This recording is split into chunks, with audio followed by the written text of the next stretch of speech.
Eu vou começar perguntando quais são as principais diferenças da educação das nossas gerações para as gerações atuais. Muito bem, bom dia. Primeiramente, obrigado aí, né? Meu grande amigo Luciano, a sumidade no assunto, como ele me disse, e também o Mota, tá em todo canto aí, a gente sempre te vendo, estou muito feliz de estar aqui. Eu costumo dizer o seguinte, Mota, nós temos um equipamento que ele é igual, ou seja, o cérebro de um adolescente de hoje é igual a um cérebro de um adolescente de 100 anos, de 1000 anos e de 50 mil anos. É a mesma máquina em ambientes diferentes, né? É como a gente pegar lá um Calhambeque e colocar na Marginal Tietê hoje ali para disputar espaço com carros de... O Calhambeque, no caso, não somos nós. Não, tá bem mais para trás. Então, essa percepção, né? Então, a máquina é igual. A grande diferença hoje é, inclusive, o acesso à informação. Então, se até hoje nós tínhamos que ensinar o adolescente a responder, né? Fazer a prova, decorar, aquela coisa toda, hoje é muito mais importante ensinar um jovem a perguntar, porque qualquer informação que o ser humano tenha construído até hoje está na palma da mão, está fácil acesso, né, para o bem e para o mal. Então eu vejo que a informação é o que diferencia essas gerações aí. Luciano, me ajuda. Antes disso você falou podcaster, escritor, isso são atributos, isso é fácil. Agora amigo, isso é complicado. Obrigado, prazer estar aqui novamente, né? Eu tenho uma palestra minha que eu começo a palestra apresentando 4 Justins. Justin. Este é o Justin, um garoto egípcio que vive há 5 mil anos atrás. E aí este é o Justin, um garoto... Não, o primeiro é um Neandertal, depois é um egípcio, depois eu vou para os anos 50 e eu chego no Justin atual, que é o Timberland, sei lá, qualquer um deles lá, né? E aí eu pergunto, o que cada Justin está fazendo num sábado, 8 horas da noite? Aí você vai no Neandertal, cara, ou ele está dormindo, não tem o que fazer, né? Você vai no egípcio, bom, pode estar conversando com os amigos, está aprendendo a tirar com arco e flecha. Aí você chega no cara dos anos 50, pô, tá com os amigos na balada, foi no cinema, alguma coisa assim. Quando você chega hoje em dia, o que um moleque de 15 anos de idade tá fazendo hoje num sábado, 8 horas da noite? Qualquer coisa, cara. Qualquer coisa. Ele pode estar conversando com alguém do outro lado do mundo. Ele pode estar na rua, ele pode estar onde ele quiser. Então a quantidade de possibilidades de interação multiplicou de uma forma brutal. Eu acho que a grande diferença é essa hoje em dia. Quer dizer, aquela maquininha que é igual, né? Você colocou diante de todas as possibilidades do mundo e ela não foi feita para isso, né? Ela tem limites, né? Então eu diria que esse acesso à comunicação, tecnologia, mudou completamente e a maquininha ainda não consegue abraçar isso tudo. Acho que é por aí. E como é que vocês comparam a educação pré-internet com a educação depois que a internet foi criada? Como eu disse, essa possibilidade hoje do aluno ter acesso a todas as informações, ela derruba algumas ideias da educação que veio até aqui, que tudo bem, ali na Revolução Industrial fez algum sentido, né? Eu sempre digo que hoje é muito difícil em cidades como São Paulo, grandes capitais, você conhecer pessoas analfabetas. É muito difícil a gente conhecer. Eu sou neto de uma analfabeta. O analfabetismo há 20, 30 anos, ele era comum entre pessoas que conviviam com a gente. Então, eu penso que aquela quantidade de coisas que a gente aprendeu decorada, então se o nosso professor chegasse e falasse assim, olha, a capital da França é Buenos Aires, você dizia simplesmente, ok, o professor está dizendo. Hoje você solta lá uma estatística para o adolescente, ele vai lá e ele pesquisa, e ele olha. E ainda, por exemplo, as escolas às vezes estão brigando com a inteligência artificial, com o ChatGPT e não pode usar. E é um pouquinho de inocência de um professor hoje pedir para um aluno, por exemplo, resumir um livro em casa. Porque ele vai usar a máquina, a ferramenta que está ali. Então, por exemplo, quando eu tenho esse tipo de trabalho com os alunos, eu falo para ele, use a inteligência artificial. Use o YouTube, use a internet como um todo. Mas defenda a ideia aqui para mim. O que você achou? Qual que é a tua percepção? E aí eu deixo ele nu ali daquela informação na minha frente para que ele defenda a ideia. Então, eu quero bater nessa tecla. Hoje, a nossa missão na educação é ensinar o aluno a perguntar, ao invés de ficar ensinando ele só a responder. Ontem eu vi um professor que ele dava uma prova com todas as respostas. E a prova era, gere perguntas para essas respostas. Então, é ensinar a pensar diferente, porque essa coisa do decoreba aí, ela tende cada vez mais a ser inutilizada. Mas você está propondo aí uma nova forma de abordar a educação, uma nova forma de pensar, para a qual talvez muitos professores não estejam preparados. Com a mais absoluta certeza. Eu te digo, Mota, assim, o seguidor que mais gosta do meu trabalho são professores. E os que mais odeiam também. Então, assim, o maior elogio que eu recebo na rede social, aquele uau, eu tô encantado com o que eu tô vendo, e aquele que eu não posso citar aqui, ele vem de professores. Eu sou filho de uma professora da escola pública, né? Minha mãe foi professora de português, e o professor, ele precisa entender que, além do conhecimento técnico, porque hoje um professor que vai ser contratado para uma escola, ele vai ser professor de matemática, ele tem que fazer uma avaliação de matemática. Só que quando a gente pensa no social, na formação de um aluno em neurociência, vamos dizer assim, por exemplo, um cérebro de um adolescente, de um jovem, vai ficar pronto de 23 a 25 anos, a neurociência já está muito bem embasada nessa questão. Quando eu falo isso para uma bancada de professores numa palestra, 100, 200, 1000 professores, é como se eu estivesse falando a coisa mais incrível. Então eu falo, o professor também precisa de uma formação diferente. Essa pedagogia que chegou até aqui, a história da pedagogia, como que a pedagogia se formou, essa coisa toda, ela está defasada. Então o professor hoje ele precisa entender de comportamento, ele precisa entender de outras coisas, né? Como que se forma uma memória, como se forma um aprendizado, para que o aluno aprenda. E aí, se ele aprende, ele não precisa ficar decorando. E aí eu vou passar a bola para o Luciano acrescentando o seguinte. Você aprender a aprender é uma habilidade importante, né? A duras penas, eu desenvolvi a minha forma. Eu descobri como eu posso fazer para aprender coisas de uma forma melhor. Mas eu não me lembro de ter aprendido a aprender na escola, um sistema de ensino formal. Você falou, o William falou sobre pedir ao ChatGPT para resumir um livro. Você pode, inclusive, pedir ao ChatGPT para resumir um livro e dizer para ele, introduza alguns erros para que não saibam que foi feito por você, para que pareça que tenha sido feito por mim. E eu fico imaginando quantos educadores hoje teriam, né, pessoas que vivem da área de educação formal, teriam essa percepção. Já tem Você é no mínimo da mesma geração que eu, Luciano. Como é que você vê isso? Já tem sistemas aí que você pega o texto do ChatGPT, joga nele e ele desmonta e faz de novo. Mota, minha primeira professora primária, eu com 6 anos de idade, chama-se Helena Pires, minha mãe. Alô, dona Helena. Foi ela que me ensinou a ler e escrever. Então ela me alfabetizou. Você aprendeu em casa a ler e escrever? Não. Na escola. Ela era professora. Ela era professora mesmo. Eu era o aluno dela, na salinha com mais 40 alunos ali, né? E a dona Helena, nos final dos anos 50, começo dos anos 60, recebia diante dela um garoto de 6 anos de idade que era um buraco negro, cara. Ele sentava ali, eu tinha tudo para absorver que ela podia me dar e não tinha muito recurso ali.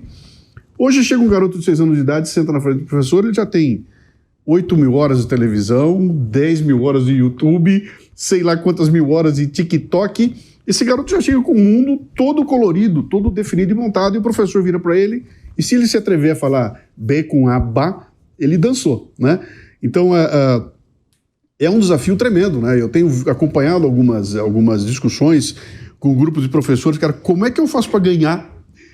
Tô diante da garotada aqui, como é que eu faço para ganhar desse garoto que tem na mão dele um aparelhinho maravilhoso que faz música, faz barulho, tem cores e tudo mais, e que traz uma multiplicidade de informações que o professor não consegue, né? Então aquela velha disciplina que você comentou, aquilo hoje em dia não dá para segurar a molecada para isso, né? Então tem que ter uma nova forma de se encarar a educação. E aí tem 1000 modelos que estão sendo testados por aí, né? O modelo que eu acho que é um que não se...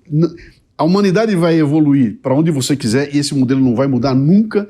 E eu fico imaginando lá, é o Sócrates sentado, com a garotada em volta, de boca aberta, olhando para ele, e ele com a capacidade de contar uma história, cara. Um professor que consegue ter a capacidade de contar uma história, não tem celular que ganhe dele, cara. E eu aprendi isso com o podcast Café com Leite, né? Quando a gente começou a fazer um podcast para criança e descobriu rapidamente que o que tem, qual é a grande jogada lá? É contar uma boa história. Então, se você é um bom contador de história, não tem celular que ganha, cara, porque a molecada fica enlouquecida, né? Acho que isso não vai mudar nunca. Concordo, concordo muito. E quando a gente pensa que agora tem um nome bonito, né? Storytelling, né? Sim. O storytelling é um nome bonito dado a uma coisa que a humanidade faz desde que, né? Aqueles encontros em volta da fogueira, onde se contavam histórias e tal. E quando a gente pensa, inclusive na questão do Sócrates, o Sócrates traz uma ideia chamada maiêutica, né? Maia em grego significa parteira. A mãe do Sócrates era parteira, inclusive ele traz essa ideia por causa da mãe. E o Sócrates diz que a maiêutica é o seguinte: o aluno tem o conhecimento dentro dele. O papel do professor é fazer um parto, é extrair aquele conhecimento. Então, quando eu chego num grupo de alunos, eu vou dar uma aula sobre estrutura de um neurônio. Chatíssimo. Axônio, dendrito, núcleo, aquela coisa maçante. Aí eu chego e falo para eles assim: maconha vicia ou não? Maconha faz bem ou faz mal pro cérebro? Pronto, 40 me olhando assim do tipo, o professor vai falar de maconha? Né? Aí eu dou uma aula de estrutura de neurônio e digo para ele assim: se você usar maconha, a tua vida tá acabada nessa idade. Isso aqui vai fazer mal para você. Mas aí mostrando na estrutura, no neurônio, bota a foto de um neurônio acabado aí, de um cérebro comido, porque faz mal. Mas não é aquele faz mal assim, drogas, somos contra. Deixa eu ver como é que é. Eu falo, se você provar, você vai ver que o negócio é embaçado. E aí eu falo para eles, por que vicia? Vicia porque é bom. Qualquer vício a pessoa tem sensações boas. Então se você provar e se sentir bem, é a hora que você está viciando, exatamente porque ninguém vicia em carpir terreno no sol. Vicia lá porque se sente bem. Então essa história voltada para o conhecimento, então você abre, faz um disclaimer ali e vem botando o conteúdo, o aluno ele desarma. Então você vem contando a historinha, ele vai desarmando, na hora que ele abre, você vem, dá nele, né? E é o formato que a gente vai conseguindo colocar. E assim, ó, a tecnologia, ela vem igual um tsunami. O taxista brigou com o Uber lá, brigou e tá aí o aplicativo funcionando. Então, não dá para a gente brigar contra a tecnologia. Então, como é que a gente pode usar e evoluir no conhecimento e levar esses alunos aí a aprenderem de fato e não mais apenas decorar? Deixa eu só completar aqui, essa coisa do storytelling é sensacional porque não tem idade, né? Nós estamos falando de criança aqui, mas não tem idade, né? Há um tempo atrás eu me dei um desafio, eu falei, eu vou fazer um episódio do meu podcast Café Brasil sobre, não música clássica, mas ópera. Para quem não gosta de ópera, que você pegar ópera, quem ouve aquilo fala, que é isso? Que era uma mulher gritando, um cara gritando, isso é um horror. E aí eu fui fazer e fiz um programa pegando, contextualizando um acontecimento, né? Peguei Verdi, peguei uma ópera do Verdi, botei na história, contei o que estava acontecendo na história e aí soltei a ópera.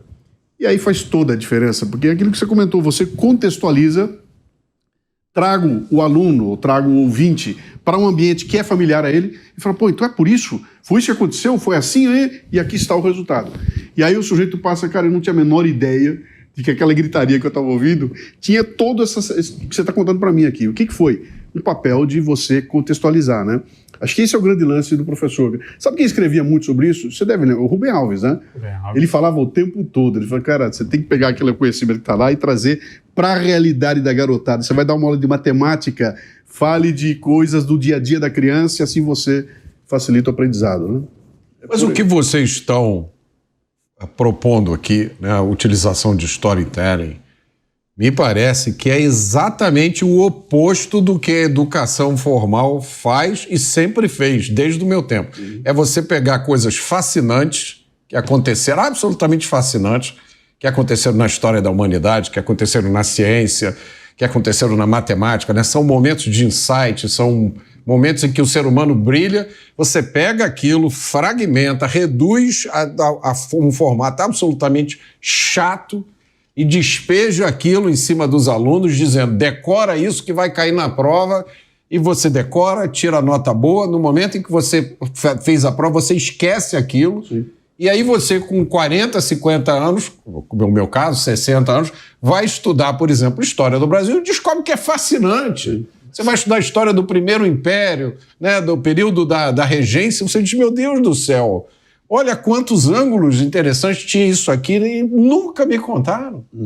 O que vocês estão propondo é exatamente, vocês concordam comigo? Absolutamente. Exatamente o contrário do que a regra hoje. Absolutamente. Principalmente na escola que atende a massa, que é a escola pública.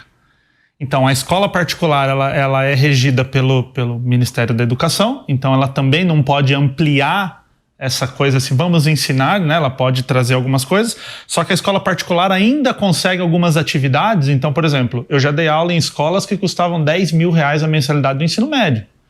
Então eu fui lá e levei a ciência de ponta, ensinei a ler artigo científico, fui para um lugar muito que o aluno da escola pública não está tendo acesso a isso, né? E a escola pública, ela fica naquela decoreba, naquela ideia, né? Um exemplo básico, às vezes eu falo pro pessoal, você sabia que o verde da bandeira do Brasil não é da mata e o amarelo não é do ouro? Aí todo mundo, como não? Você sabia que o verde é da Casa de Bragança, né? O amarelo era da imperatriz lá da Áustria, me foge o nome agora, da família lá tradicional. Então assim, nossa, que coisa incrível. Eu falo, cara, e por que a escola ainda está ensinando essa repetição que vem lá do final do Império, quando entra, né? E é o que você falou, quando a gente lê isso e fica encantado, você fala, cara, por que era tão chato lá atrás? Eu me lembro um fato interessante, eu tenho uma enteada de 15 anos. E um dia a gente estava voltando da praia, a gente chegou na praia, a gente foi para Paraty, e Paraty é conhecido pela literatura, né? Tem lá a Flip e tal, E aí a gente chegou na casa, e a casa ela tinha um cenário de leitura, então tinham livros espalhados pela casa, muito, muito bacana o lugar que a gente ficou, e tinha uma história da Anne Frank em quadrinhos. Faz 3 dias que a gente ficou em Paraty, essa menina foi com o livro da Anne Frank para tudo quanto foi canto. Foi pra praia com o livro, foi não sei o que, pro livro. Saía à noite, parava, dava o livro, e em história em quadrinhos, né? Aí a gente no carro, voltando, aquele silêncio, rodovia, né? Aí ela me solta uma pergunta assim, o que foi o nazismo? Por que teve nazismo?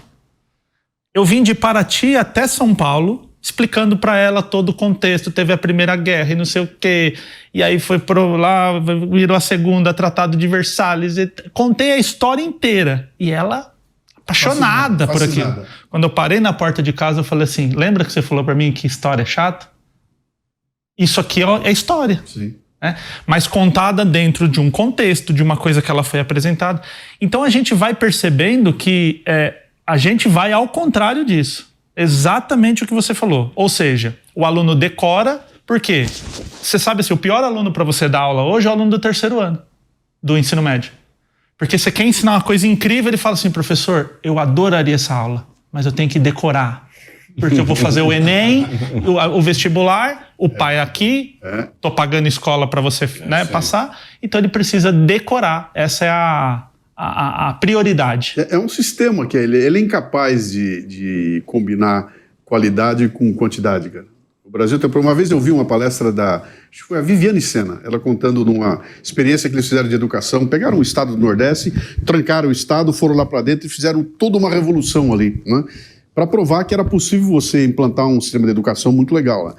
E aí ela falou o seguinte, o problema foi tirar dali e botar no Brasil. Quando a gente tem uma ilha de excelência e tenta amplificar, sabe, ganhar escala com aquilo, a qualidade se perde, porque eu vou sistematizar, e aí o cara que pega um sisteminha desse, ele quer fazer uma repetição, né? Eu diria, não é nem tão culpa do professor, porque eu conheço um par de professores que tentam quebrar esse sistema e são quase que chutados fora, né? Porque não é assim que faz, tem que seguir o caminho, né? Então é muito difícil você... Eu lembrei de uma outra coisa interessante, que nós temos que fazer um episódio do Café com Leite sobre política. Cara, política para criança, que coisa sacal. E a gente abriu o episódio assim, sabe por que seu pai e seu tio brigam todo domingo? Aquela discussão todo domingo, vai ter eleição. Sabe aquele que você viu seu tio com seu pai, sua mãe brigando? Sabe o que é aquilo? Eles estão discutindo política. Vamos falar a respeito? A garotada na hora, opa, peraí, isso acontece na minha casa? Eu tô vendo e não tô entendendo, deixa eu ver se esses caras explicam, né? Então tem todo um trabalho que olha, eu admiro os professores que conseguem implementar esse tipo de coisa que nós estamos falando aqui num sistema totalmente engessado, que é esse que o Mota descreveu, né?